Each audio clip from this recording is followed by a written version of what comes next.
ఒకరి సొత్తు కాదు, ఒక ప్రాంతపు సొత్తు కాదు, అది విశ్వంతర్యమైన యూనివర్సల్ గాడ్. సో అలాంటి స్వామివారికి సేవ చేసుకునే భాగ్యంలో భాగంగా మాకు ఈ భాగ్యం కలగటం చాలా చాలా ఆనందంగా ఉంది.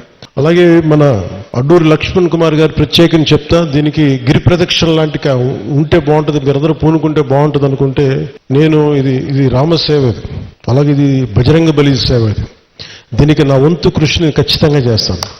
నేను కోరుకుంటుంది కూడా అందరితోటి డబ్బులు ఒక్కటే ప్రధానం కాదని.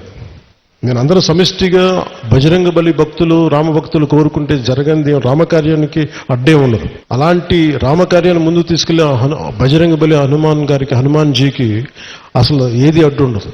అలాంటి కార్యక్రమానికి గిరి ప్రదక్షిణకి నిజంగా చేద్దామంటే ఆ గిరి ప్రదక్షిణ శక్తి ఎలాంటిదంటే కొండగట్టు స్థానం.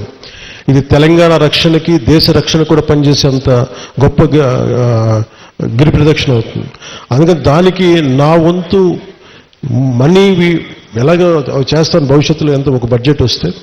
దాంతోపాటు నా కరసేవ చేయాలని కోరుకున్నాను. మీరు మీ గిరి ప్రదక్షిణకి మీరు రోడ్డు మొదలు పెట్టండి, నేను నా కరసేవ కూడా చేస్తాను, మేమందరం వచ్చి.